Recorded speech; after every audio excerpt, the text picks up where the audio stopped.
Hello and welcome back to the Crescent Shores in Leverington. Sorry I haven't posted anything for a while. I haven't gotten a lot done on the layout over the last 2 weeks. Life just went and got in the way. But now, since I had yesterday as a holiday for an observance for today, July 4th, Independence Day, I was able to get a bunch of work done on the layout. Before we go and look at what I've accomplished, I want to talk to you a little bit about the direction the layout's going to take over the next 10 months or so. We've decided that next year we're going to buy a house. So as part of that, I'm going to get to build a new layout, hopefully in a much bigger space, which is something I'm really excited about. Now that doesn't mean I'm going to abandon working on this layout.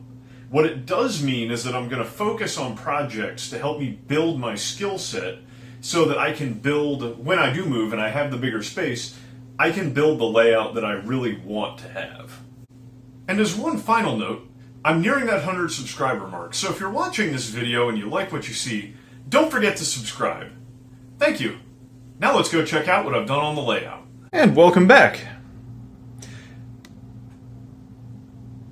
As you might have noticed from the running shot in the beginning, it was a little different than what I usually do, and that's partly because one of my tracks is completely full of the contents of the yard. I had to empty the yard out because I've been doing scenic work over there.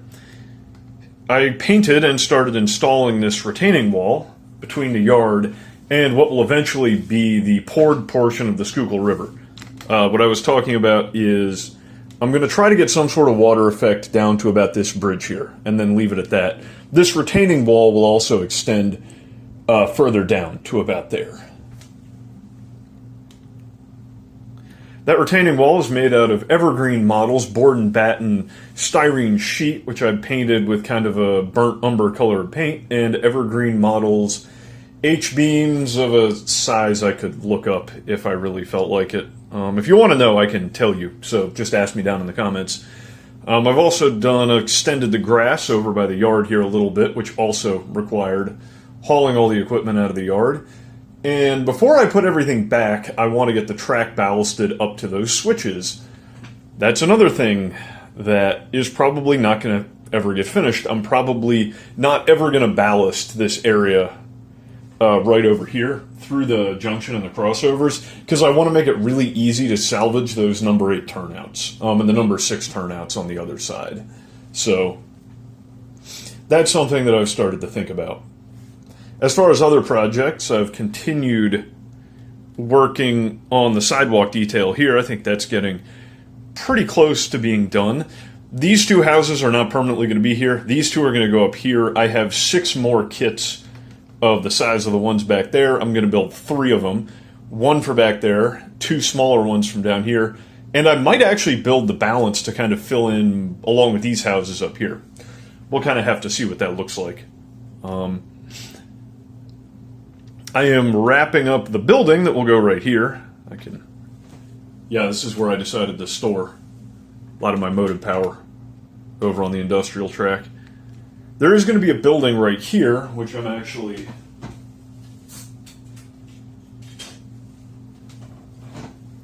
working on. It's a Woodland Scenic's Bruce's Bakery. I think I'm pretty much done painting it. I was doing some touch-up on the window frames on the other side. I always forget how much of a pain it is to paint window frames white, especially once you forgot to mask them and you sprayed them with red spray paint.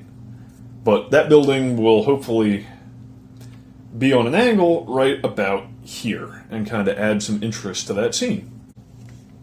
I also created a fast and dirty holder for my power cab. It's just 2 screws sunk in to about where the cheeks are on the controller. I marked that out with a pencil, sunk the screws in, and then covered the threads with electrical tape so it wouldn't damage the plastic case. So I'm actually really happy with that. It's super convenient. I used to store it on top of that little chest of drawers down there, and it just got annoying moving the controller every single time I needed to get into those drawers, which have all of my soldering and all sorts of stuff in it, so I'm in there kind of a lot. From my mail call video, those cars are all out on the layout.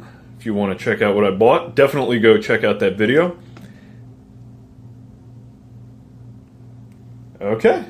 I've also done a little bit more sculpt-a-mold work along the river. I'm going to give that a couple of days to fully dry, and then I'm going to paint it up appropriately and then start to scenic it. As far as next steps, I'm going to keep experimenting with weathering the road. This turned out to be very heavy-handed, so I'm going to kind of see if I can clean that up a little bit. But my next big thing, I want to get those extra buildings done so I can really do the final scenic touches on this area and the row of houses back there.